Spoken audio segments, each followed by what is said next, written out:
Hi, I'm Rowena. At my sister's contract party, my own brother-in-law pointed at me and spat, "Trash, go serve." She laughed. My parents, they just watched, like I deserved it. They had no idea the woman they mocked was the one holding the $990 million deal, so I pulled out my phone and said one sentence that shattered everything. But what hurt most wasn't the insult. It was realizing just how long they'd all pretended I was nothing. Before we dive in, what time are you listening and where from? Drop a comment below and tell me, have you ever stayed quiet, just long enough for your silence to be the loudest answer? The first thing that struck me was the silence. Not from the crowd. God, no, they were buzzing, laughing, drinking like it was the Oscars. But from the people who were supposed to be mine. My sister's voice echoed through the vineyard's glass hall, thanking everyone from her stylist to her personal driver, but when it came to the company we built, she made it sound like it came from thin air. No mention of me, not even a side glance.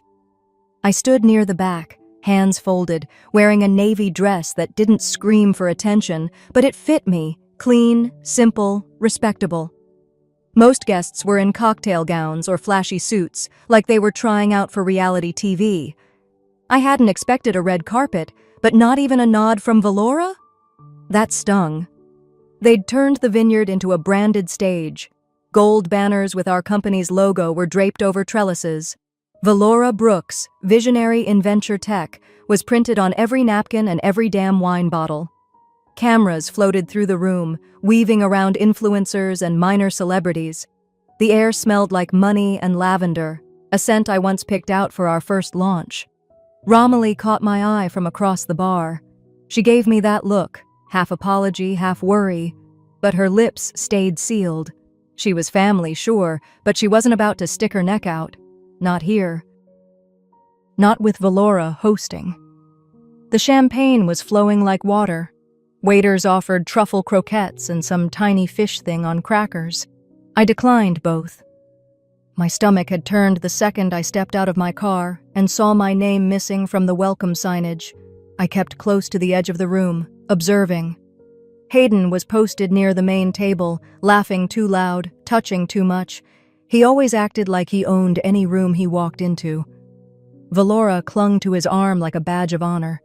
Corporate PR face married to a rising media darling. It made sense on paper. In real life, he was the type to humiliate a waitress for bringing the wrong drink. "Ladies and gentlemen," Hayden tapped his glass with a fork and grinned like a politician. "Can I have your attention?" A hush fell over the crowd.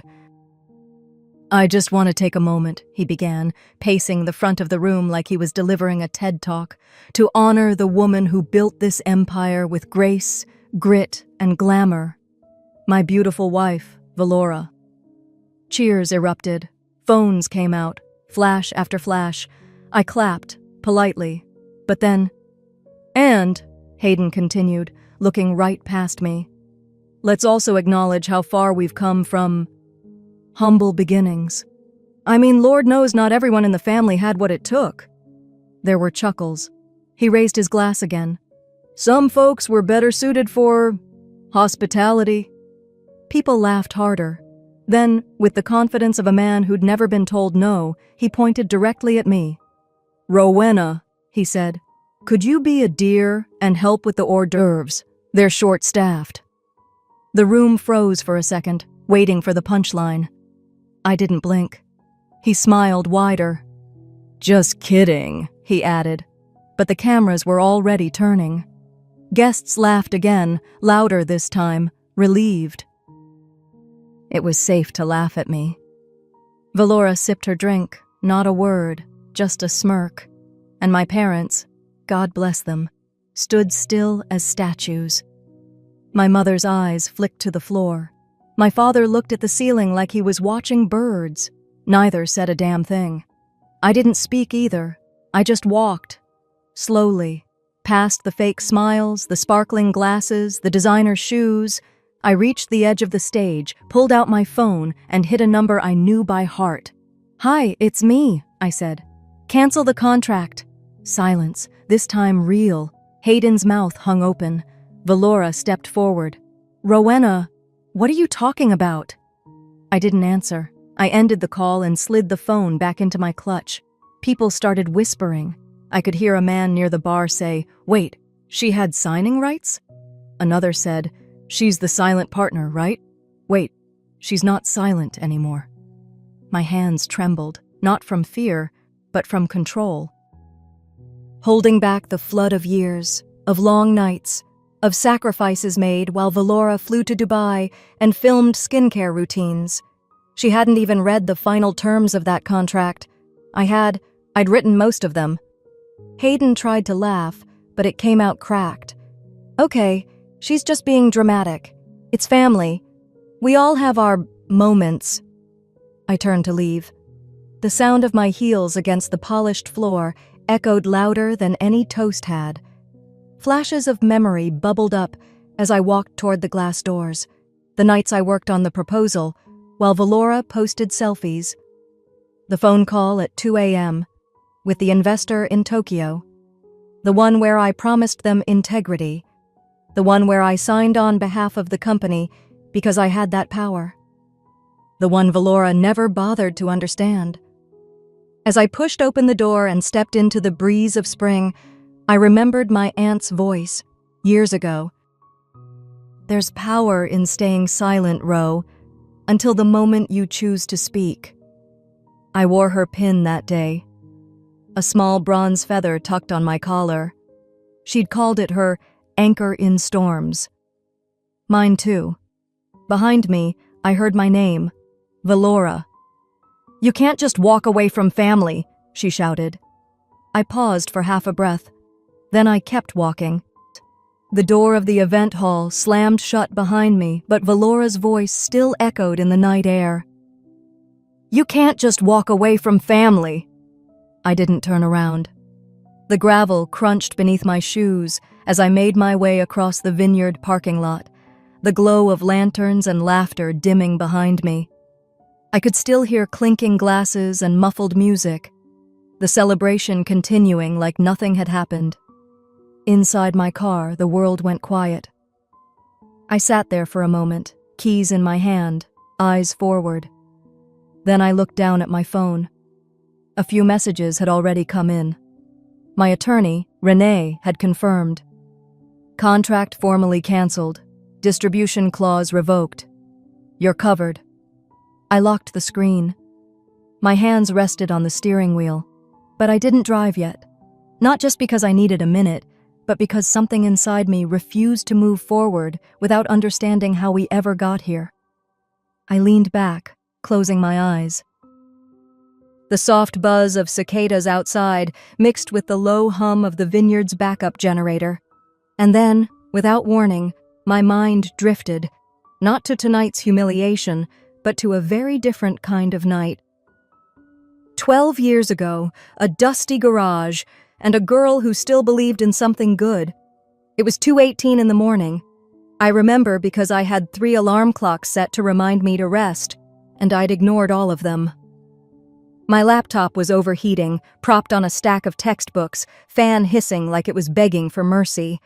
The whiteboard beside me was covered in overlapping scribbles, supply chain diagrams, back-end logistics formulas, automation flow charts.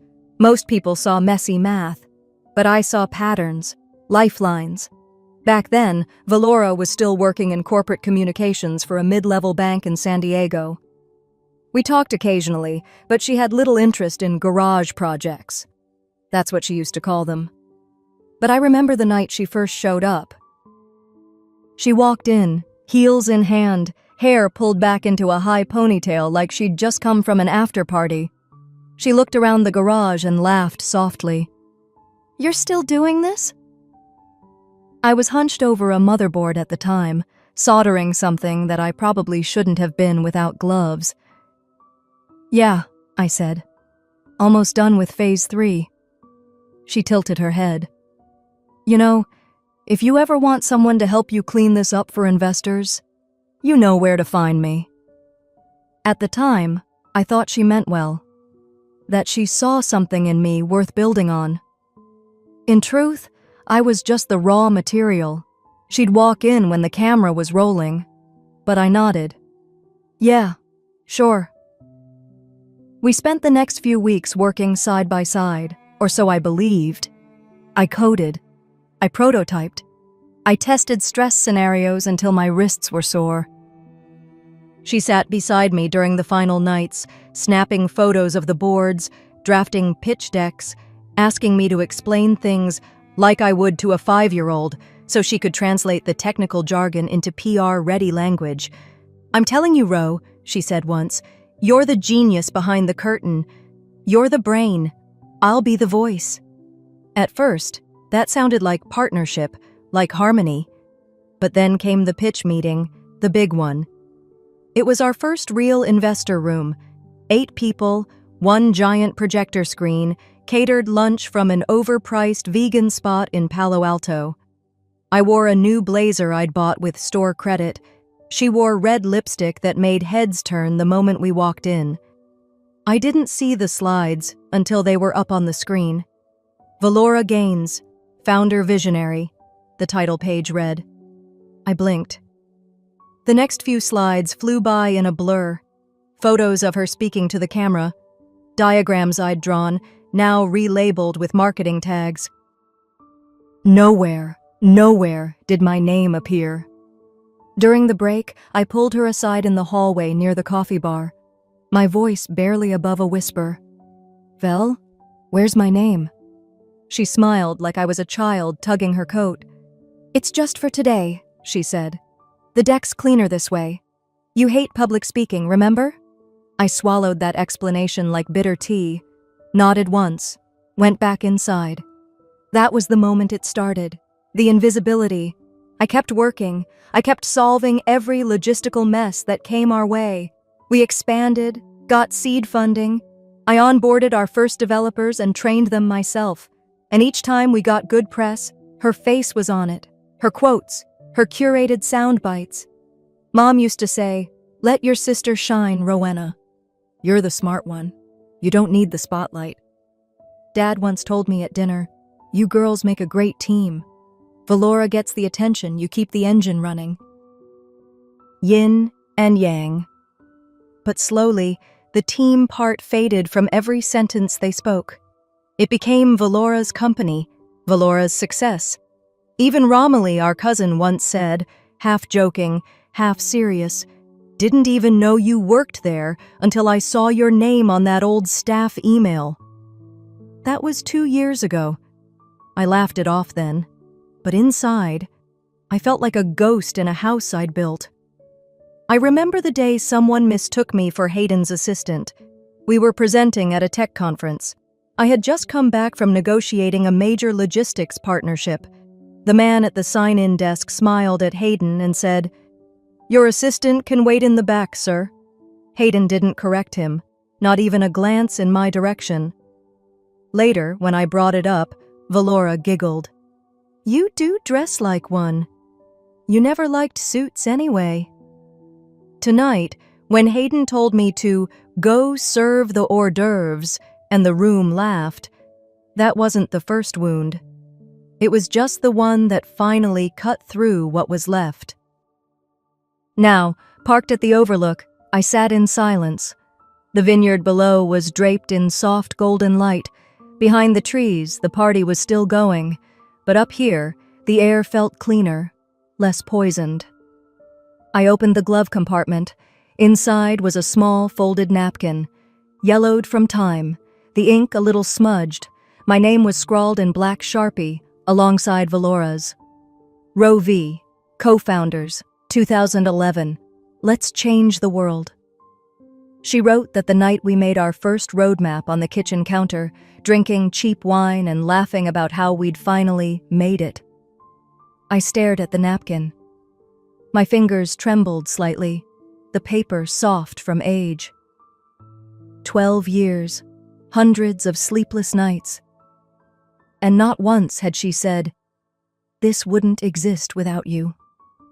And now, after I canceled the contract that bore my name, suddenly I was the villain, the outsider, the one walking away from family.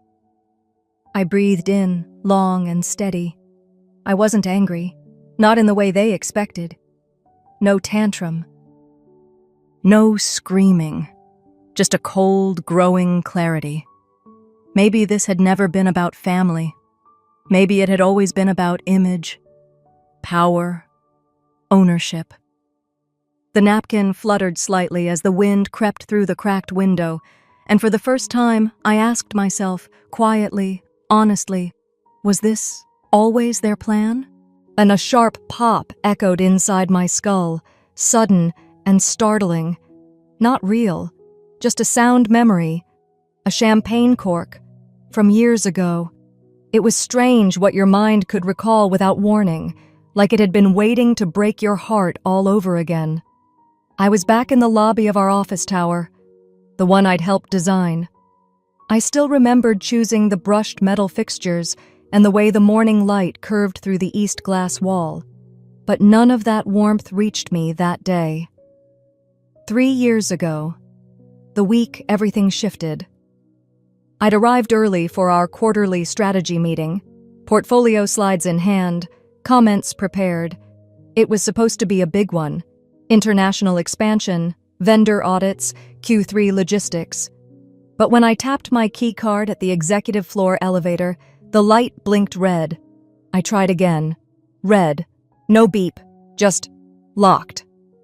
At first, I assumed it was a glitch. The system was touchy after updates. I even chuckled nervously, like someone nearby might laugh with me and say, "Yeah, tech hates Mondays." But the security guard didn't laugh. He just looked uncomfortable. "I'm sorry, Ms. Marin," he said, stepping closer. "I have instructions not to let you through." I blinked. "What?" He tapped something on his tablet, avoided my eyes. "You're no longer on the access list." I felt like the wind had left my body. "That doesn't make any sense. I'm on the advisory board. This is a scheduled meeting. My name's on the invite." He offered a weak shrug, gesturing toward the badge scanner. "Maybe call the front desk?" I called Valora. No answer. I texted her. "Hey, I'm downstairs. Keycard's not working?" 3 dots appeared, then disappeared. No reply. 10 minutes passed. Then my inbox pinged. Subject line, "Advisory status update, effective immediately." I stood there staring at the email on my phone, words I couldn't absorb all at once. "Your advisory privileges have been suspended pending internal restructuring. We appreciate your previous contributions." That was it. No call, no heads up. Just erased. Behind the frosted doors of the boardroom, I could hear muffled voices, my team, my ideas, my systems, all moving on without me. I didn't cry. I turned, walked back to the lobby, and stepped into the street. I wandered for maybe half a mile before settling into a quiet cafe, one of those places with soft jazz playing where the barista writes your name with a little heart on the cup. I ordered a cappuccino I didn't taste. My hands shook as I opened my laptop and stared at a blank email. "Dear Board," I typed. "Given today's events, I find myself..." I backspaced the whole thing. Another sip. Cold. Then another ping hit my phone. This time it was a news alert. Austin Biz magazine. Meet the power duo behind Valora Tech. A photo of Valora, bright red blazer, hand on hip. Our parents on either side of her, all smiles. My mother's pearls, my dad's firm grip on Valora's shoulder, like she was the one who carried the weight of 1,000 nights in the garage. Like she was the one who bootstrapped the algorithm. Like she was all of it. The first paragraph stopped me cold. Valora Marin has always been the shining light of our family. From the start, we knew she was going to change the game.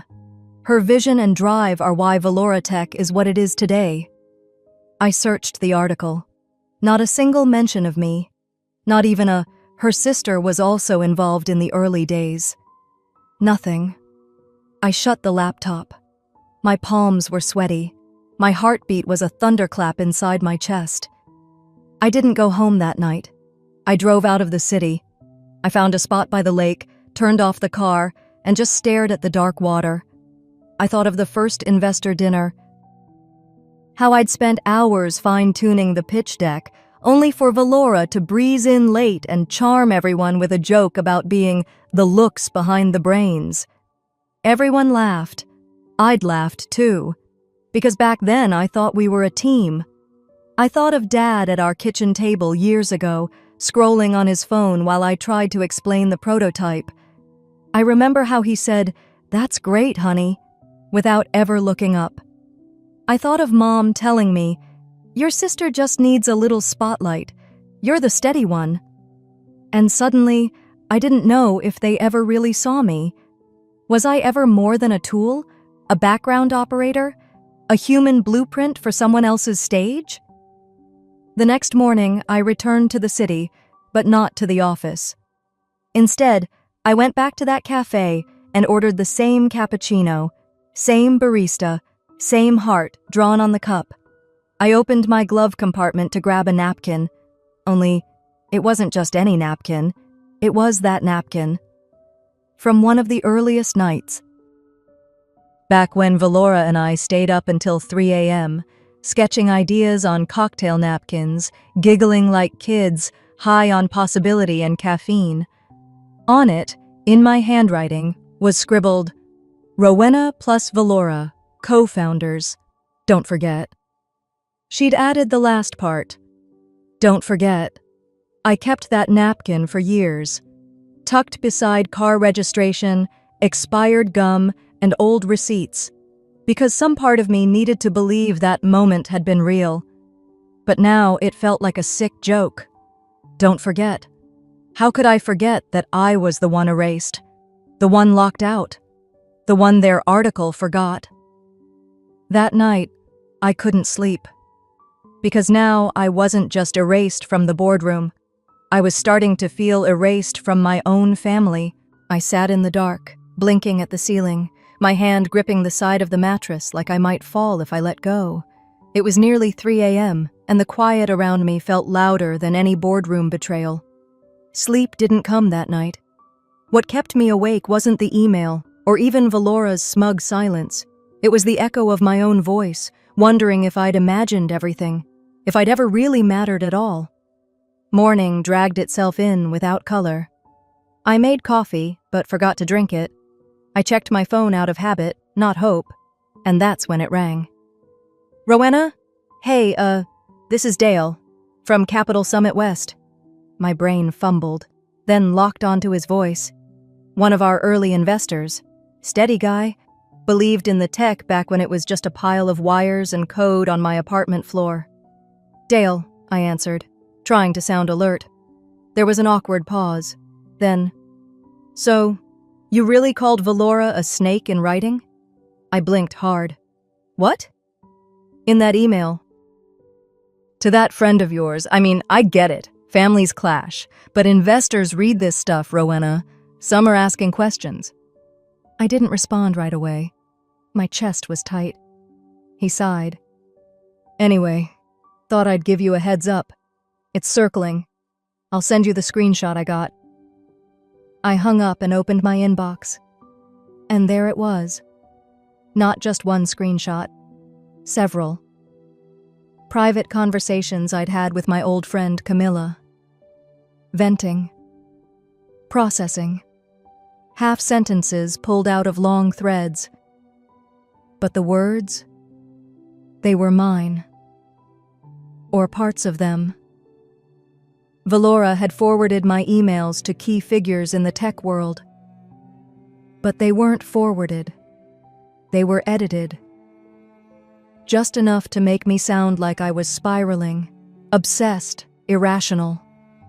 I stared at one line she highlighted and shared publicly. "Valora doesn't think long-term. She just wants applause." No context, no follow-up, just me, hung out to dry. And beneath it, a LinkedIn post someone had captioned, "Looks like sibling rivalry goes deep at Valora Tech. Yikes." I stood up so fast I knocked my chair into the wall. My laptop slipped off the table. I didn't even pick it up. I walked in circles for half an hour, thought about calling Camilla, thought about posting a statement, then didn't. Instead, I just sat, still, angry, not just because of the leak, but because it worked. Within days, 2 consulting offers quietly vanished. One didn't return my calls, the other said they were re-evaluating fit. I tried to shrug it off.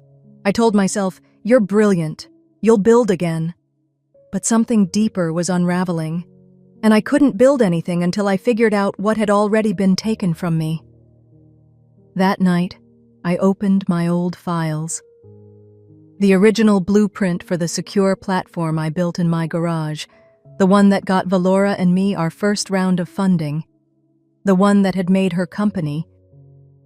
I wanted to build a new version, prove I still had the spark, start from scratch if I had to. But before I began, I needed to check something. I logged into the federal patent database just to pull up the existing filing to see what loopholes I'd have to navigate. The page loaded. My eyes scanned automatically. Patent number 9428X7C0, filed January 9th, 2017. Inventor, Valora Hale. Co-signer, Charles Hale. I stopped breathing. Where was my name? I scrolled again, clicked deeper, looked for amendments, footnotes. Nothing. I double-checked with the legal filing portal, thinking it might be a different version or a clerical error. No. 3 months before my 30th birthday, the patent had been quietly reassigned. Valora had transferred the claim using an old power of attorney form, one I'd signed years earlier when I was in the hospital for surgery, and Dad said it was just in case. He had co-signed it, gave her the green light. She didn't just take credit. She took authorship, the tech I spent 2 years developing, the seed of everything Valora Tech became. They'd stripped my name off like it had never belonged there. And worst of all, legally, they'd done it without ever needing to ask me again. I closed the laptop gently, but my body was shaking. I couldn't even form a full sentence. I walked to the kitchen, poured a glass of water, sat down at the table, and stared at the pale wall for a long time. I remembered sitting at this very spot 6 years earlier, showing Dad the prototype for the data key, full of excitement. He scrolled through his phone, barely glancing up, said, "Cool, honey. Maybe Valora can find a use for it." I didn't understand back then why that stung, why it made me hesitate before showing anything else. But now I saw it clearly. It was never about my work being good. It was about it not being hers. I thought of all the holidays where Valora's speeches were met with applause, while my updates about software security got drowned out by someone passing the mashed potatoes. I thought of Mom beaming when Valora was named to Forbes' Top 40 Under 40. No one mentioned that the back-end system she was praised for had been architected by me. I was never the daughter they brought to luncheons or bragged about at church. Unless I was silent and useful, and I'd spent 3 decades letting them define that as love. The realization didn't hit like a punch. It landed like a slow, suffocating tide. I was being erased, not just from boardrooms and headlines, but from the story of my own life. I sat there a while longer. Then I reached for my phone, pulled up the contact list, stared at Valora's name. My thumb hovered over the screen. But I didn't call, not because I was afraid of her, but because I knew, in that moment, if I spoke to her now, I'd be speaking as the version of me who still wanted her to explain, to apologize. And I couldn't afford that version anymore. The person I needed to fight wasn't just Valora. It was the version of me that let it all happen. I didn't sleep for 2 nights. I kept rereading that document, the one that proved they'd erased me. It sat open on my kitchen table like a wound that wouldn't close. The ink was faded around the edges, but the betrayal was sharp and fresh. My name wasn't even mentioned anymore, just some clinical language about emotional inconsistency and strategic realignment. They didn't just push me out of the company. They rewrote the story like I was never part of it to begin with. By the third morning, I forced myself to shower. I scrubbed so hard my skin stung, as if I could wash off the years I'd let them get away with this. I dressed in the first clean thing I found, pulled my hair into a low knot, and opened the front door for fresh air.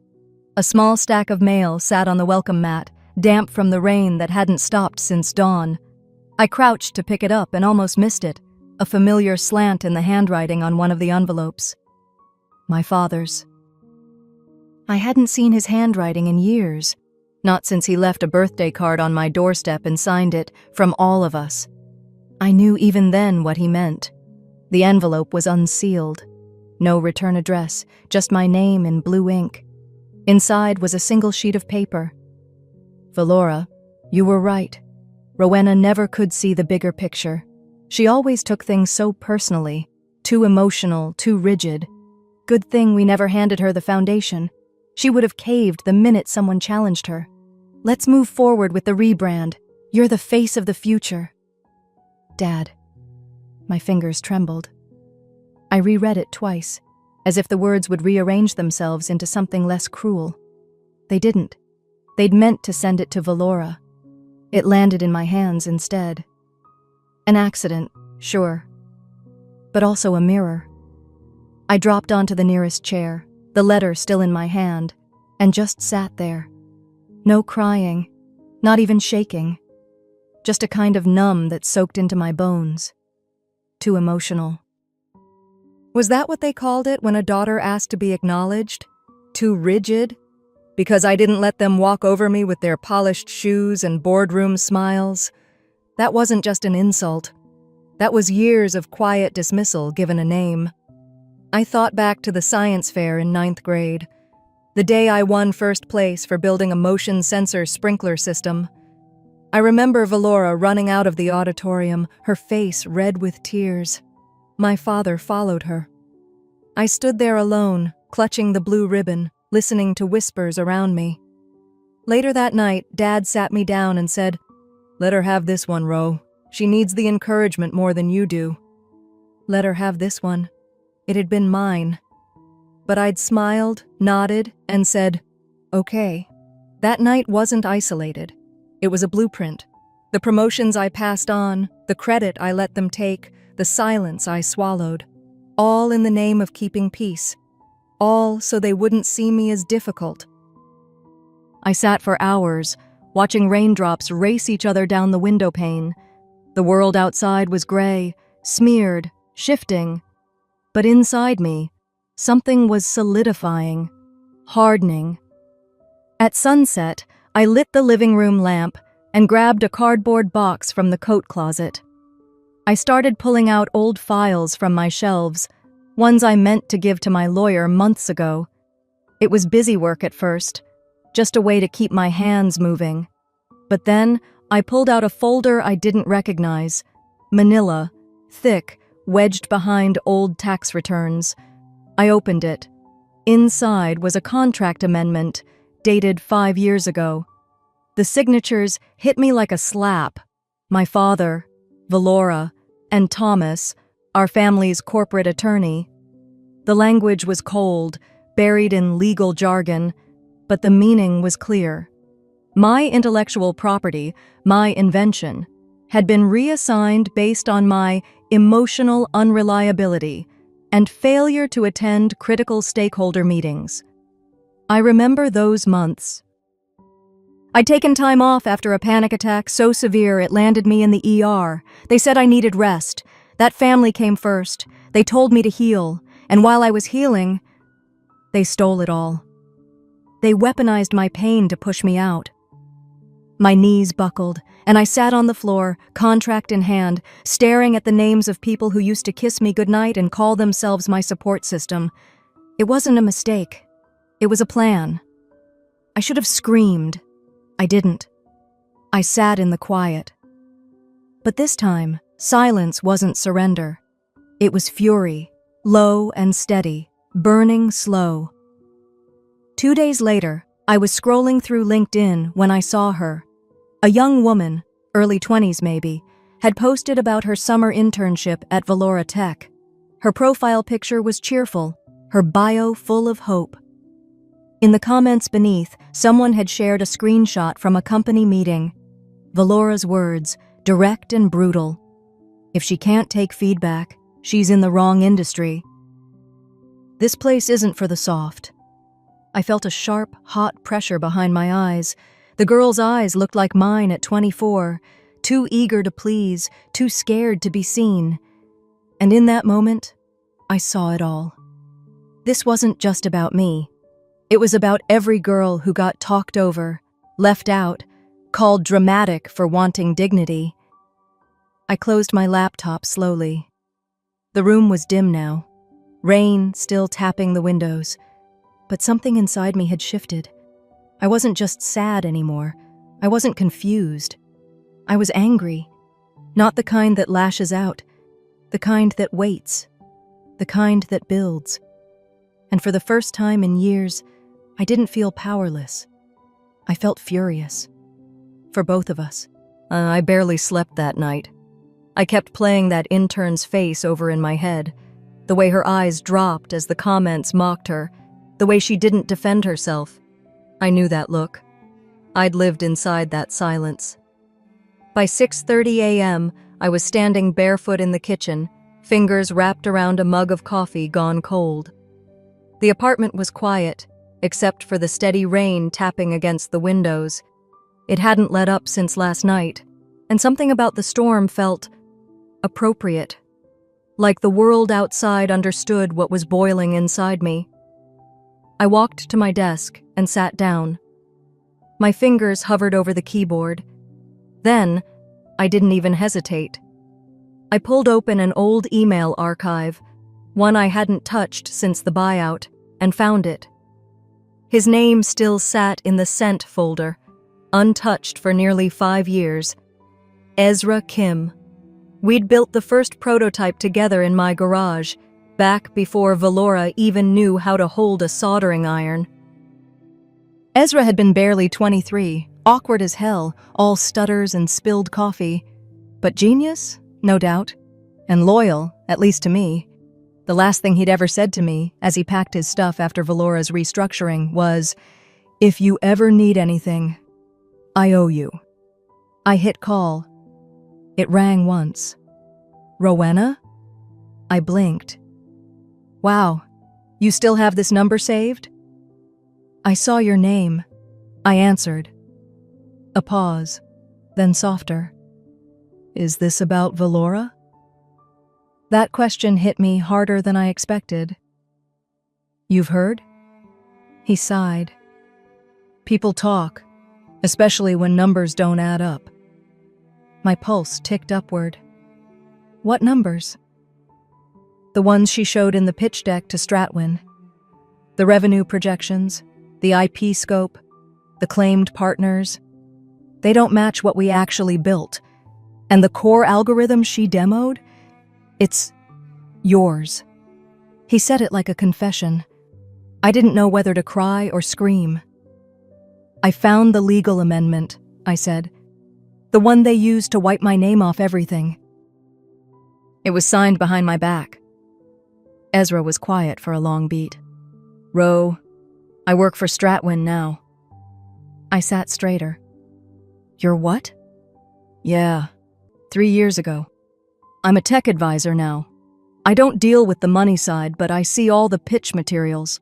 I flagged something 2 weeks ago. Told legal it didn't smell right.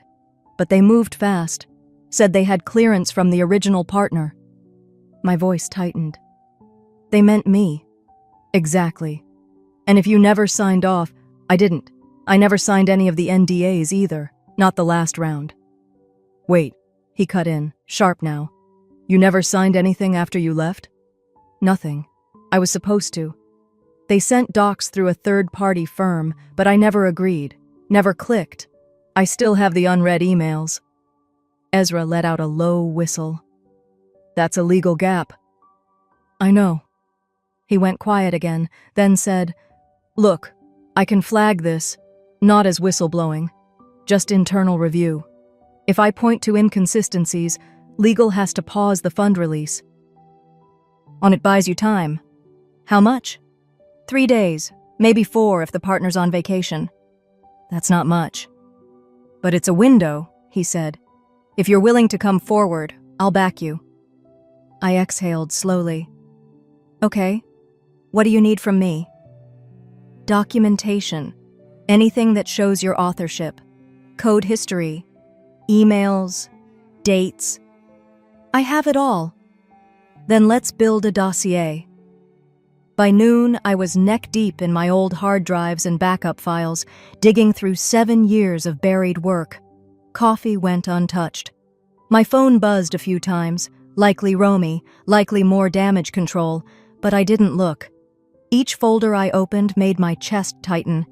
Emails from the first prototype tests, screenshots of error logs I had personally debugged, time-stamped code commits from my Git account, photos of whiteboards from the lab, my handwriting scrawled across them. I compiled them quietly, no drama, no big revenge music playing in the background, just truth, quiet, undeniable truth. At one point, I paused and pulled up an old email chain from 2019. Valora had written, "Don't worry about the press release. You'll be credited internally. External visibility doesn't matter for us." My reply, "I think we need to talk about what matters to me." She never answered that message. By 2 p.m., I had over 50 pages of material. Ezra texted, "Meet on video at 3:15. Private session with Risk Counsel plus 1 senior partner." I'll open. I changed into something clean. Not polished, just presentable. A gray sweater, simple makeup. I wasn't trying to perform.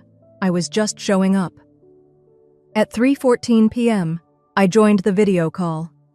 The screen blinked. Then it settled on a muted room. Long glass table. 4 people in suits. Ezra sat at the end, looking older than I remembered, but steadier. "This is Rowena Hale," he began, "co-creator of the core technology submitted in the Valora Hale contract." The name Valora hung there like a shadow. "She'll remain silent for this session, but I've compiled the relevant documentation for internal review." He clicked, and a folder popped up in the shared screen. Each file opened methodically, one after another. Legal's brows began to tighten. One woman scribbled notes without pause. Another man leaned back in his chair, arms folded, eyes narrowed. When Ezra reached the email thread, the one where Valora implied internal-only credit, the tension in the room thickened. Finally, someone spoke. "If she didn't sign the NDA, and she owns part of this IP..." A long silence followed. Then a single word.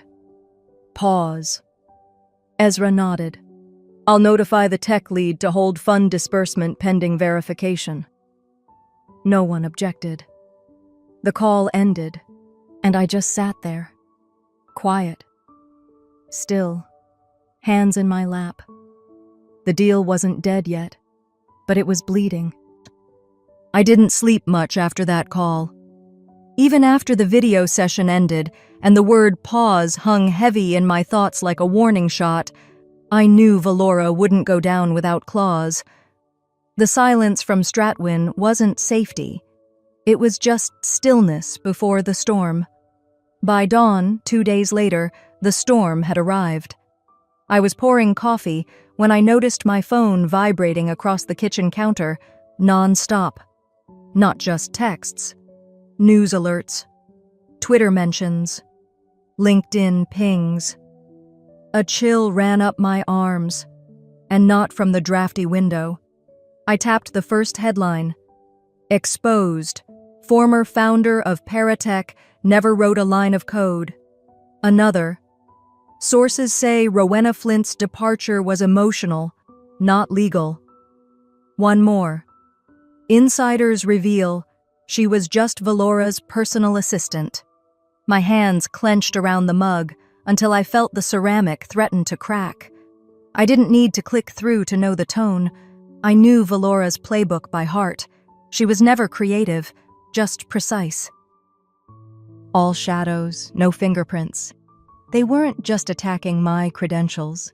They were rewriting history in real time. Valora's team had gone for blood. I walked to my laptop and opened my email. Sure enough, anonymous tips to press outlets, blogs I'd never heard of running exclusive leaks, and a strangely timed podcast episode that dissected my mental state during the Paratech launch years ago. She wasn't trying to win. She was trying to bury me. Even my LinkedIn profile had been flagged. Half my endorsements disappeared overnight. Connections I hadn't heard from in years unfollowed, or, worse, reposted the smear without blinking.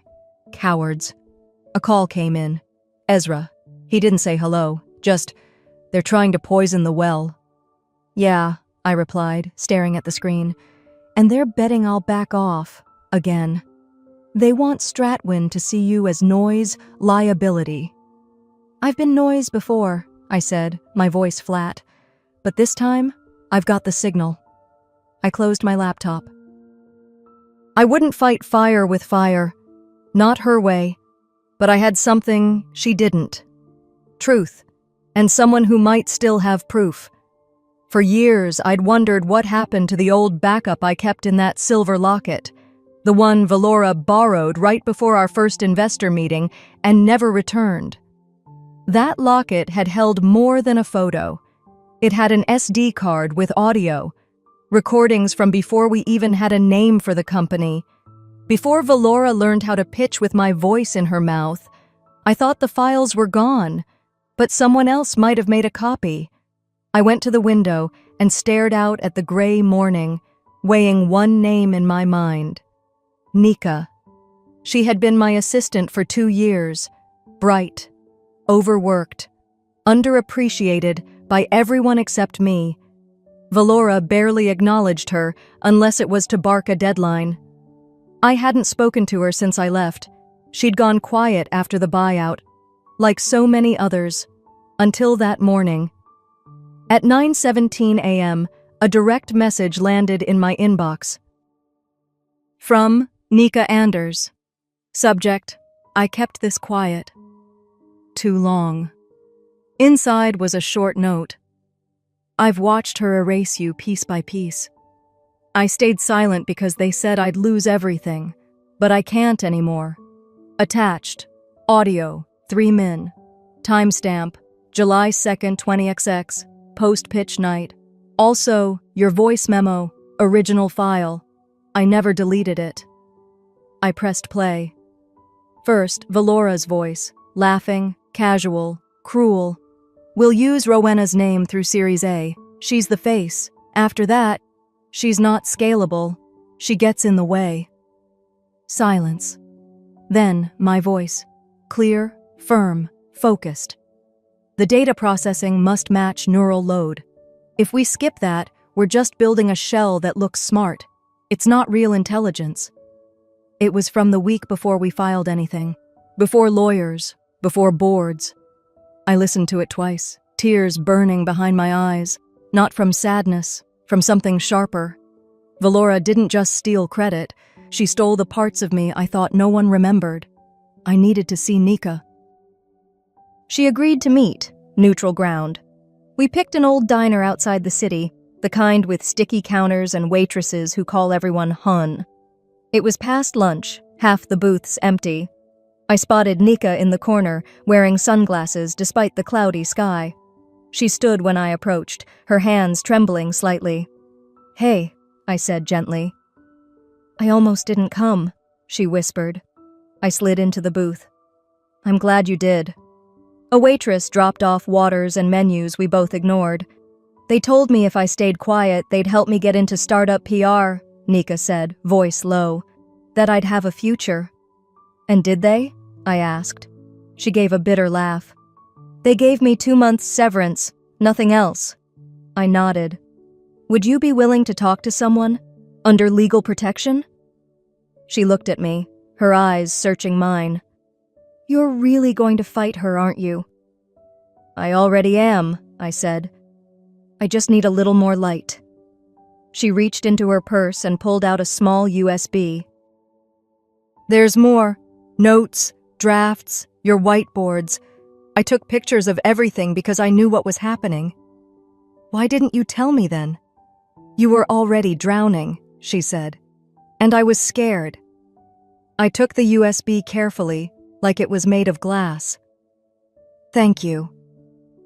We sat in silence for a few beats, the hum of the diner filling the space. Then I opened my phone and started recording. Not a hidden recording, something official, clean. I'm Rowena Flint, I said, voice steady. This file contains proof of authorship for the neural tech IP developed between 20XX and 20XX. I will be submitting this to Stratwin Capital, as well as my legal team.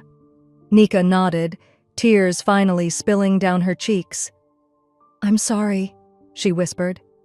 Don't be, I replied. You're the first person in 5 years who didn't pretend I was invisible. We finished our drinks, left some cash on the table, and stepped out into the cool afternoon. Clouds hung low, but the air felt less heavy. Before getting into my car, I looked at the sky and said it aloud. I'm done whispering. I unlocked my phone, attached the file, and stared at the send button. Let's hit send. By the time I closed my laptop, my coffee had gone cold, untouched. The recording with Nika's voice still echoed in my mind, soft, trembling, but packed with truth. I hadn't cried. Not yet. I felt something else. A slow, rising certainty that whatever came next, I was ready for it. The diner's hum faded behind me as I stepped into the late morning light. The air felt different, sharper somehow. I sat in my car for a second, phone in hand, staring at the draft email. One last glance. Attached, the 2 audio files. Nika's sworn statement. My own letter, simple and direct. Then I tapped send. It was 9:17 a.m. I didn't expect immediate thunder, but it came faster than I thought. By 10:06, my inbox buzzed with a forward from a Stratwin contact. The subject line made my heart stop. Funding freeze, urgent compliance hold. Inside, a terse memo from their legal department. All transfers to Valora Tech suspended, pending investigation of executive-level fraud and material misrepresentation. Just like that, Valora's golden tap had run dry. I stared at the screen, then laughed. Not a cackling, movie villain laugh, just that short, stunned exhale when you realize it's actually working. Within minutes, my phone was alive with alerts. One of Valora's lead investors posted on X, "We believe in transparency and ethics. Until clarification, we're pausing all support." I didn't respond. I didn't have to. But I did open the family group chat. Valora's messages were already waiting. "You always do this. How could you destroy what we built? Hope it was worth it." Then finally, "You've ruined everything." I stared at her last text for a moment, then typed back, "No, I just stopped pretending." And I hit send. Nothing after that. Silence. I set the phone down, walked to the kitchen, poured myself a glass of water, and before I could take a sip, another message came through. Not in the family chat. Direct, from someone I hadn't heard from in years. Malik, Valora's fiancé. No message, just a file. Audio. I clicked it, wary. His voice, low and tired. "I stayed because I thought the deal would change things. But I can't keep watching her twist everything. You should hear this." Then Valora's voice took over, sharp and cocky. "Stratwin thinks Rowena's the brains. Please, she's just a placeholder. I'm wiping her name from everything the second we close the Series B." There was a pause, a laugh. "She'll be a sad little footnote by Q3. I sat there, frozen. Then I pressed play again. Once more. slower this time. After a few seconds of silence, I heard Malik again, softer now. I'm sorry. I should have come forward sooner. I forwarded the file to Stratwin, Forbes, and 3 tech reporters I trusted. Then I stood up, stepped outside, and just let the wind hit me. It didn't take long. That afternoon, my name trended again, but not the way Valora had planned. One headline read, "The disappeared co-founder, new audio unveils ugly power grab." Another, "Gaslit at the top, Rowena Walker breaks the silence." A Reddit post featuring a timeline of events, built by someone who'd clearly done their homework, shot to the front page. Even TikTok got involved. One creator lip-synced Valora's words over a sped-up montage of old screenshots, footage of me sketching on my whiteboard back in 2018, snippets from a TEDx talk I'd given, cutting to, "She'll be a footnote," and then flashing the word, "not." Somewhere between reading a third comment thread and refreshing my inbox, I realized I hadn't moved in over an hour.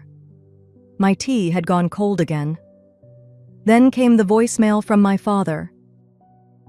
"Ro, we didn't know. Your mother and I. We thought she... Please, just talk to us." Then my mother's voice followed in a separate message, breaking, tearful. "Honey, we were wrong. We were just trying to support both of you. We didn't think she'd... Please call." I stared at the screen. Deleted both. I had nothing left to explain.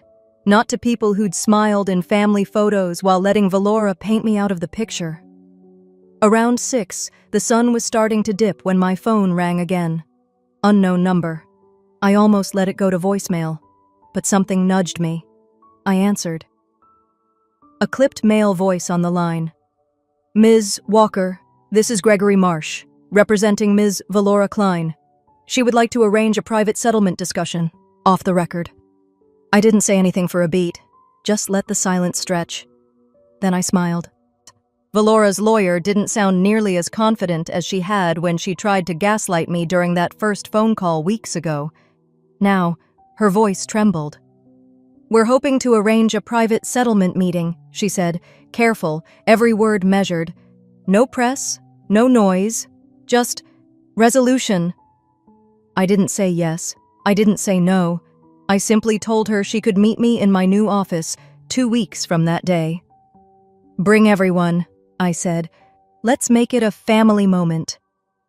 Those 2 weeks passed fast, but not without weight. The media firestorm had scorched through every inch of Valora's carefully built image. Investors evaporated. Her brand tanked. Even some of her old college friends posted cryptic tweets. Turns out the rumors were true. And yet, I wasn't watching the circus for entertainment. I was rebuilding. I rented a sleek office space downtown, quiet, minimal, nothing excessive. But on the wall next to the glass door, I installed a brass nameplate. Rowena Stratton, founder. No flashy title. Just the truth. By the time Valora, our parents, and the lawyer stepped off the elevator and into my office, they already looked like they'd aged 5 years. My father avoided my eyes. My mother walked in like she still owned the place. And Valora? Valora looked at the nameplate the way someone might look at a gravestone with their name on it. I motioned for them to sit at the small conference table by the window. There was water. Nothing more. No coffee. No small talk. Valora's lawyer opened her briefcase like she was about to pull out a checkbook that would solve everything. "We're prepared to offer a confidential settlement of $6.5 million, she began, sliding the first document forward, as well as public acknowledgement of Rowena as co-founder of Valora Tech. In return, Rowena will agree to cease all current litigation and media disclosures." I didn't flinch. I didn't even look at the paperwork. I let the quiet fill the room until it became sharp enough to cut through the air. Then I spoke. "Here's what I want," I said. No NDA. I want a full public apology from Valora. Not some lawyer-crafted statement. Her words, her voice, in front of a camera. Valora's jaw tensed. I also want her to withdraw from all current Stratwin contracts, effective immediately. My mother shifted in her seat, murmuring something about reputation and dignity. And, I continued, I retain the full rights to my share of the original code, my code, which you and your team rewrote in name only.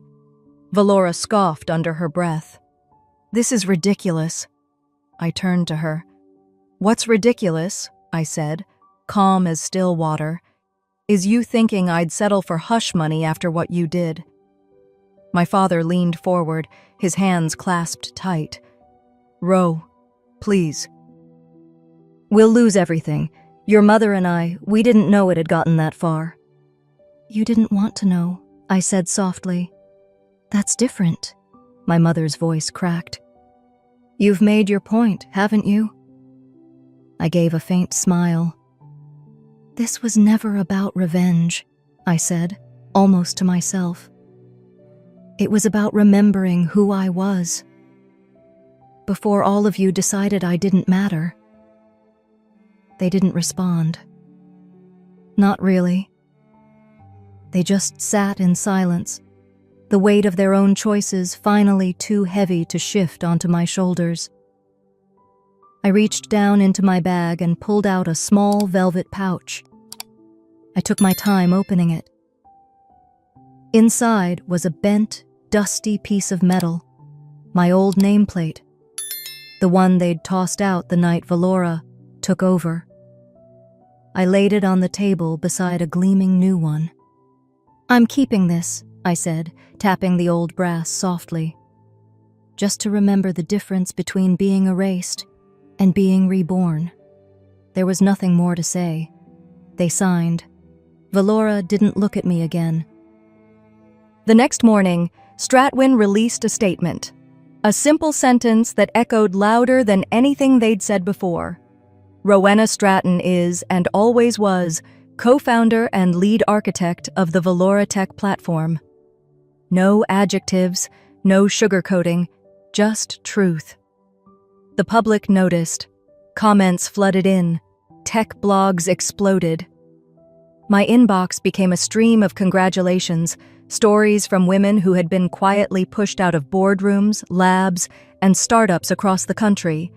And quietly, without fanfare, I launched a scholarship.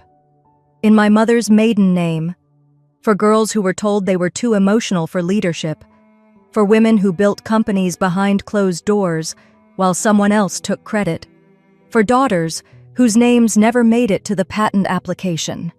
2 days later, I was alone in my office. The sun had dipped low behind the skyline, casting long amber streaks across my desk. I opened the drawer and took out both nameplates, the old one, worn and discarded. The new one, polished and bold. I set them side by side, and for the first time in years, I didn't feel like I had to prove anything to anyone. You didn't see me then, I whispered to the room, to the air, to the version of myself I had buried for too long. But I see me now.